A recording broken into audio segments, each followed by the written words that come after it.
Já. Pois acho que dá pra gente começar. Vamos. Então, faz assim para iniciar. Parece que eu tirar o óculos. Me odeio de óculos. Oi, pessoal.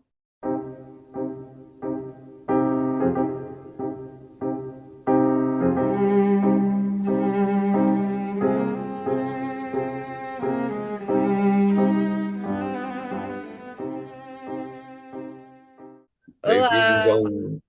a um bate-papo com a minha amiga Lívia. Oi, gente, prazer. Me chamo Lívia, conheci o Ricardo a partir da locadora, como podemos ver aqui. Ela apareceu na locadora, ela não é de São Paulo, e apareceu na locadora, veio, é colecionadora, e a gente em pouco tempo fez uma amizade muito legal, principalmente, acho que pelo motivo principal que une a gente, né, que é investigar a busca pelos postos de petróleo em Cincinnati, Ohio, né, não, pelo cinema, e eu acho, sinto que ela, mesmo nessa idade jovem assim, já tem um fascínio grande pelo cinema, e ela que vai falar. Pois é, né? Apesar de jovem, assim, eu já entrei nesse meio de estudo, de apreciação, acho que há uns 5, 6 anos. Como o Ricardo vai falar mais pra frente, o meu nicho maior é a Old Hollywood. E incrivelmente, eu conheci a Old Hollywood por conta do Scorsese, né, que também é um grande fã do cinema antigo. E em um dos filmes, ele, acho que é The Aviator, o Aviador, que ele coloca... Aviador do Scorsese é o do milionário Howard Hughes. É esse mesmo. Aí ele coloca a Katharine Hepburn, né, como uma das personagens. E Uhum. aí eu achei aquela personagem muito interessante no filme dele, e eu já era fã do Scorsese. E aí eu fui pesquisar sobre ela, né? E foi minha primeira entrada pra Old Hollywood. E a partir disso eu fui chegando na Greta Garbo e na Marlene Dietrich, né? Que é o meu maior nicho de pesquisa, assim. Que inclusive Ricardo me deu uma foto da estrela em Hollywood da Greta Garbo, que agora está enquadrada aqui. Ficou muito legal. Pois é, eu adorei. É até um mural quase, né? Um santuário aqui da Ah, Garbo. é. E Pois é, e o interessante da Gabo é que inicialmente o que me atraiu sobre ela é a questão da solitude, né? Que é uma das coisas que o pessoal mais associa. Choquito. Não tem É. como não associar essa coisa do enigmático, né? Dela ter se aposentado ali muito cedo. O último filme dela foi em 41, se eu não me engano. Então, ela teve uma filmografia muito curta, só que ainda assim muito preciosa, né? Uma coisa E assim, a que se deve isso? As brigas com o sistema? como é? A que se deve a carreira dela ter sido curta? Uma opção de vida ou ela encrencou com todo mundo, rebateu, o sistema? Pois é, tem dois lados da moeda, assim, que a Garbo era. Quando ela chegou em Hollywood, ela já chegou um pouco amargurada, né? Falando que o cinema hollywoodiano não era arte, que as pessoas não riam, né? Que não era que nem. Porque a Garbo é uma atriz sueca. Então, ela estava acostumada com aquele tipo de cultura, com o teatro sueco, com os diretores de lá. Inclusive, um diretor da Suécia foi com ela junto para a viagem, né? Só que Hollywood não se adaptou a ele, falou que era um diretor ruim e que não dava para ele continuar lá, e a Garbo ficou mal com isso também. Mas nas cartas que ela escreve para as amigas que ficou na Suécia, ela tá o tempo inteiro reclamando de Hollywood, falando, ai, as Já no pessoas, início. pois é. Aí ela falando que as pessoas lá, ela até cota, né, numa das cartas, assim, eu vou descer agora pro estúdio, e eles vão falar, I'm ready for you, Miss Garbo, e ela não gostava do sotaque. E também tem um detalhe que quando ela começou, tava no cinema mudo, né? E aí depois fez a passagem para o cinema falado. Ela foi uma das poucas que conseguiu fazer essa passagem. né? Muitas Uhum. atrizes foram esquecidas, deixadas de Como lado. fala o filme Cantando na Chuva, né? O Cantando na Chuva mostra essa transição de uma maneira leve, mas que foi trágica. Muitos perderam emprego nessa mudança por causa dos tons de voz, né? Do que o Sim. público enxergava como mito e o que enxergava como realidade, o jeito deles cantarem e falarem, né? Uhum, exatamente. Aquele Sunset Boulevard também, né? Sim, sim, maravilhoso. Nossa, Maravilhoso, Billy incrível. Wilder. E eu ia te perguntar se aquela frase da Greta Garbo, se você tem conhecimento se aquela frase é verdadeira, porque sempre tem um mito, I want to be alone, né? Eu quero ficar sozinha. Aham. Isso ela falou mesmo? Ela mesmo uma vez parece que não assumiu a autoria dessa frase. Pois é, essa frase foi falada em Queen Cristina, né? Rainha Cristina, que surgiu essa bomba daí, né? Mas dizem que antes disso ela já era famosa por querer ficar só, mas algumas revistas falam que ela não queria estar só de fato, mas que ela queria ser deixada em paz, que eram duas coisas Imagina. diferentes. Sim, É, então ela não estava acostumada àquela. Porque os suecos são muito reservados, né? sim, sim, sim. Então, mesmo, sei lá, dentro do cinema sueco, se você vê uma pessoa sueca na rua, uma atriz famosa, você não vai chegar lá e começar a ser Claro, invasiva. claro, Então, ela claro. não estava acostumada a essa cultura hollywoodiana de achar que os atores são quase uma propriedade pública. Deuses. Deuses e uma propriedade pública. Eu estava comentando que a frase "eu quero ficar sozinho", que é uma frase comum em várias situações, mas que nesse contexto ela mostrava o quanto ela não precisava de Hollywood, quanto ela não precisava. Tá até no roteiro do Rainha Cristina, eu não sabia, que também foi uma rainha independente, né? Ah, eu Um confundi. outro, Não é de Queen Cristina, é de Grand Hotel. no Grande Hotel. É, Grand Tá. Hotel. E essa frase mostra que a pessoa não precisa de validação, que ela se basta, né? Que é uma coisa que na sociedade não era muito aceito, na época da mulher não precisar do homem para subir, né? Para galgar, Uhum. e estar sozinha ao mesmo tempo mostra em Hollywood quanto ela devia ter compromissos que ela não queria, quanto ela estava envolvida em coisas que ela não gostaria de fazer. Talvez por isso que eu te perguntei da carreira dela ter acabado antes. Uhum. É, em Hollywood tinha muito isso dos contratos, né? Da coisa de ter que fazer filmes porque você assinou um contrato com como é que se chama? Com os Produtora. estúdios. É, produtora.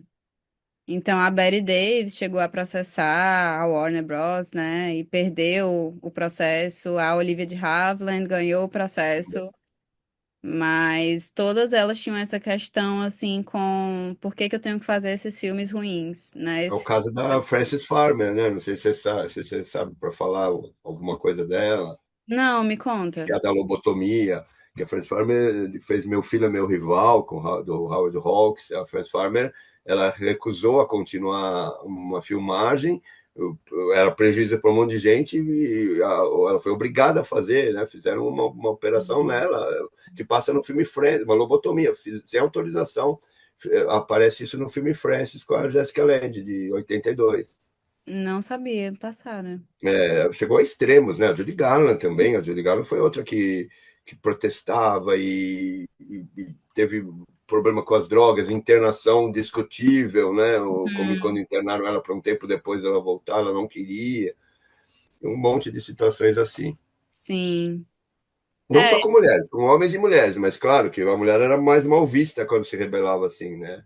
Marilyn sim. Monroe e por aí vai até muito tempo depois, né? É, a Vivian Lee também, né? Vivian Lee. Morreu cedo, assim. Inclusive, hoje numa pesquisinha aqui que eu fiz, a Ed Lamar não sei se você conhece a Ed Lamar, Conheço. ela era, acho que tcheca, né? Eu tenho na locadora o filme dela, o Êxtase, de 33, que é o primeiro, olha só, que curioso, é o primeiro filme que eles colocam como nu frontal da mulher no cinema.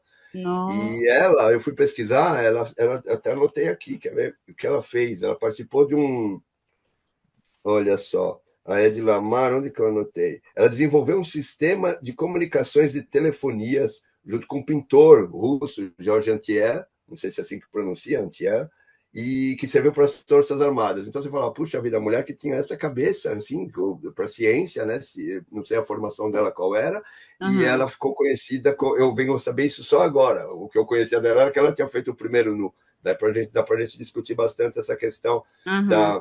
da, da sexualização, da imagem da mulher, que eu queria que você falasse, explicar as diferenças entre sensualidade, entre sexualização. Uhum, sim. Esse filme da Hedy Lamarr eu nunca tinha visto. Eu já ouvi falar muito sobre ela, porque existe um fandom, né, da Old Hollywood, então eles comentam sobre ela. Mas eu já tinha escutado por baixo isso do telefone, né, que ela tinha influenciado. Mas essa questão do erotismo e da sexualidade é bem interessante. Porque a Garbo era um símbolo erótico, né? Assim, nos filmes mudo ainda. Porque ela conseguia atuar muito com o olhar, com a sobrancelha. Então, é como a personagem de Sunset Boulevard coloca, né? No filme, a gente não precisava de vozes porque a gente tinha rostos, né? E isso era o suficiente, assim. Elas davam conta daquilo e exalava o que não poderia ser exalado, né? Na época do cinema mudo, o Código Reis ainda não tinha sido estabelecido, né? Que é toda Uhum. aquela proibição em Censura. Hollywood, justamente a censura. O Código Reis começou nos anos 30, então nos anos 20 a gente ainda tem acesso a mais coisa, né? Assim, 28, 29. Só que a gente não tinha voz, né? Então ficava ali no que poderia ser dito, que não podia. E aí. O Código Reis foi até nos anos 50, se eu não me engano, né? Não sei. Eu acho que foi. Durou quase 30 anos. Mas Então, é exclusivo dos Estados Unidos, né? Na Europa é. não tinha essa censura. Pois é até uma coisa que eu ia te perguntar, assim, isso se diferencia muito? Como eles não tinham essa censura, existia mais sensualidade explícita nos Claro, filmes? não, existia uma liberação.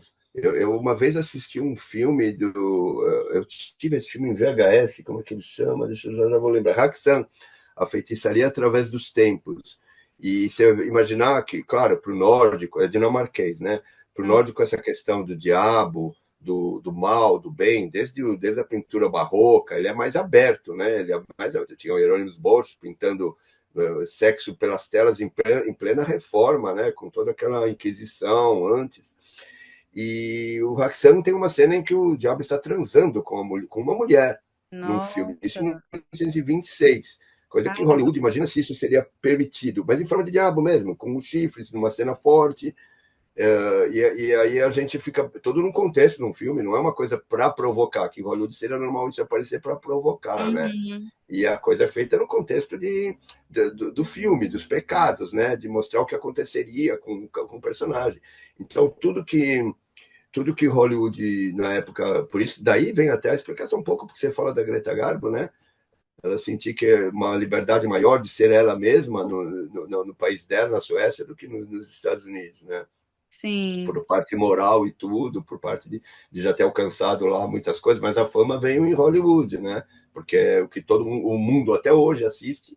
Você pega hoje a maior bilheteria na França, no país onde nasceu o cinema, os irmãos Lumière, é de Star Wars, é de Harry Potter, é assim, é, é normal, é É. normal. E a grande maioria associa isso como se fosse. A Lara fala, minha filha, que é como se o cinema é como uma arte que, infelizmente, tem essa invasão comercial em grande escala. Então, as pessoas confundem a qualidade com uma coisa de qualidade média. Parece que é uma coisa genial, muito grande, muito Uhum, grandiosa. E são filmes, às vezes, normais, comuns, que ganham esse status, porque não se conhece o outro lado do mundo filmando. Né? sim. E antes, né, em Hollywood tinha isso de puxar as atrizes para os Estados Unidos, né? Então, por exemplo, Sim. vamos pegar a Marlene da Alemanha, a Garbo da Suécia, a Ingrid Bergman. Então, tinha uma tentativa de tá tendo uma coisa boa na Europa, vamos trazer para cá. Vamos lá que Hoje em- compramos. Exatamente. Hoje em dia eu não sei como é que tá isso no cinema, assim, porque eu também não tenho. Olha, a Itália, na década de 15, de 20, no cinema mudo, tinha uma atriz chamada Francesca Bertini, Ela, para você ter uma ideia, já numa época em que outras atrizes faziam expressões fortes, com aquilo típico do cinema mudo, marcado o olho, ela fazia expressões realistas. Não ela decidia, mas vinham os diretores e ela ficou conhecida depois, mas ela tinha muito conteúdo, tanto que depois ela virou diretora nos anos 40. E Hum, ela tinha essas expressões realistas que chocavam o homem, que talvez em Hollywood não fosse aceita. Porque uhum, Hollywood, com os grandes estúdios, tinha que, se você pensar bem, essa imagem da mulher poderosa, de um olhar como a Greta Garbo, tudo incomodava os homens, incomodava os chefões dos estúdios. Mas, ao sim. mesmo tempo, em algum momento.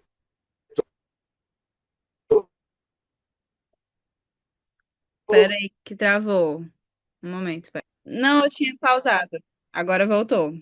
Voltou. Eu estava falando dos chefões dos grandes estúdios, né? É, sim. Porque em algum determinado ponto, talvez, eles tenham descoberto que essa mulher superpoderosa, de força interna, de capacidades, mexesse com um pouco o imaginário do homem. E é o que acontecia muitas vezes com Rita Hayworth, com Greta Garbo, com Uhum, tantas aí. Catherine Hepburn, ela tinha um poder enorme, né?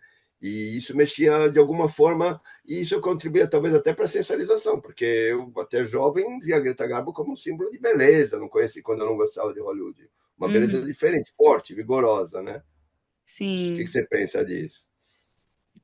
Pois é, eu acho que até mesmo do lado pessoal, assim, a Garbo foi a única atriz que nunca casou com um homem, né? Uhum. Ela não deixava entender que ela tinha casos, então isso nunca ia parar em revistas, só quando o imaginário popular chegava até ela, né? Porque Ela tinha. conseguiu se blindar bem.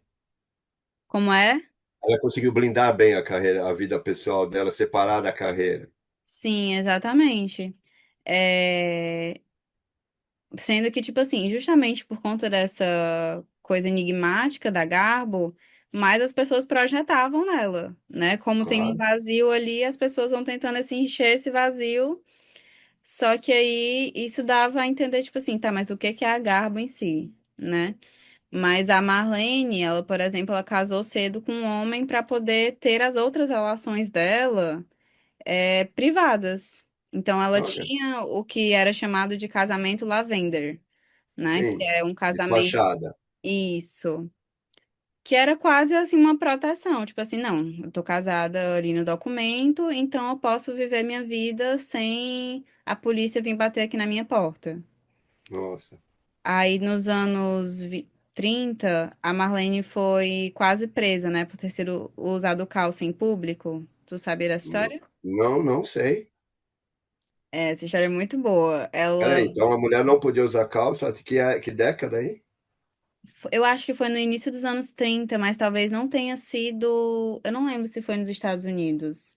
Mas ela saiu de terno. Ela tava Ela de se vestia terno. muito assim, né? É.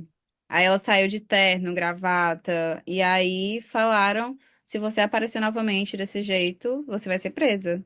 E ela apareceu novamente daquele jeito. Olha que barato, que legal, né? E. Eu adoraria conhecer elas, viu?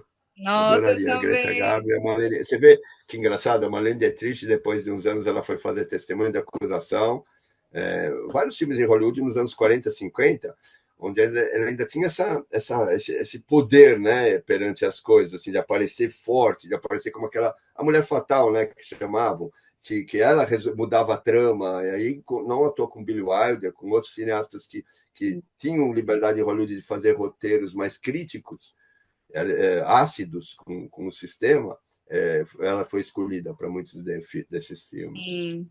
Nossa, esse do Hitchcock é muito bom. O Testemunho de uma Acusação, né? Em português. Billy Wilder. É do Billy Wilder? É do Billy Wilder. O livro é da Agatha Christie, né? E o filme é do Billy Wilder, Testemunho da Acusação. Você Nossa, eu não assistiu? sabia que era dele. Eu já assisti, É sim. É um bárbaro, nossa, é dos. muito bom. Engana a gente direitinho, assim, a gente cai. Não engana por causa de um plot, só de uma mudança. Ele engana a gente o tempo E todo, aquela esse filme. maquiagem, né, que fazem, que parece que é uma outra pessoa. Ah, não, essa cena é muito curiosa, porque é que aqui a gente vai acabar, acho que, dando um spoiler, né, para quem não assistiu. Ah, Mas sim. o Billy Wilder te engana direitinho com uma coisa que você fala, não, você nem imagina, porque você fala, o diretor não vai fazer um negócio tão óbvio.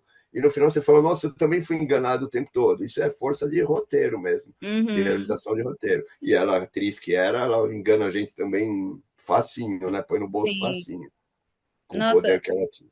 ela dá uma entrevista sobre esse filme um tempo depois, né?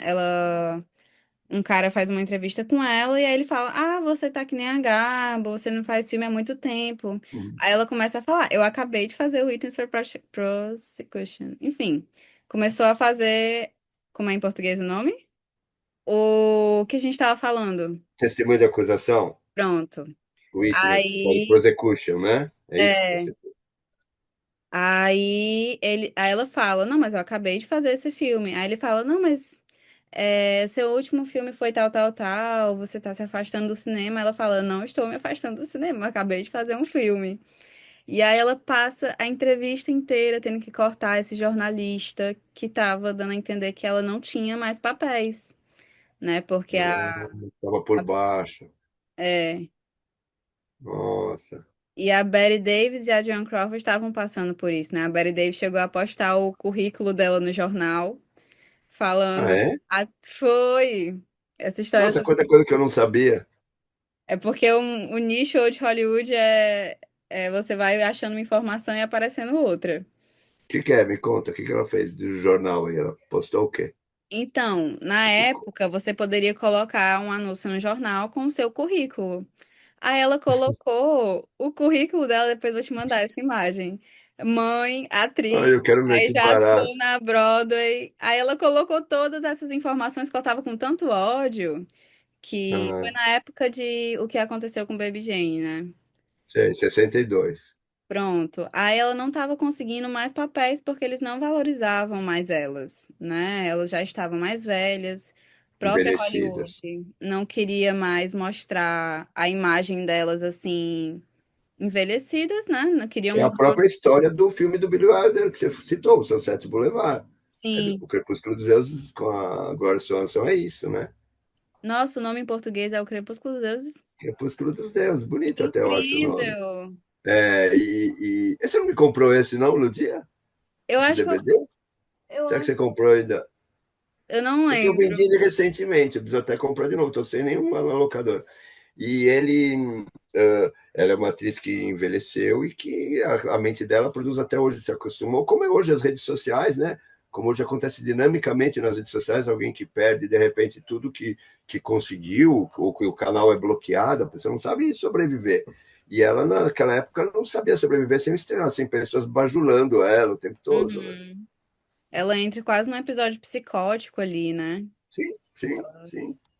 O filme é todo sobre isso. Você assistiu ou não entendeu? Não, não. Não, sim, eu já assisti. Ele é muito bom. É um dos meus filmes favoritos. Ah, que legal. Porque ela fala, né? Ela cita a Garbo no filme.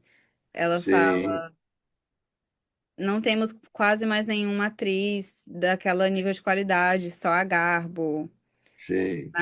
No momento que ela tá falando que a gente tinha rostos, a gente não precisava de vozes. Aí ela menciona a Garbo nesse momento, Olha que que ela bacana. conseguiu fazer essa passagem. Mas, pois é, aí a Betty Davis postou o currículo dela, assim, quase como uma forma de denunciar Hollywood, denunciar o que elas estavam passando. Com o nome dela assinado embaixo, ou seja, todo mundo que lia a Todo nota mundo sabia via. que era ela. Olha que jeito, que bacana, né? Dizendo, ela foi inteligentíssima, né? Foi Porque ela genial. mostrou como Hollywood fazia com seus ídolos depois de esquecê-los, né? Uhum.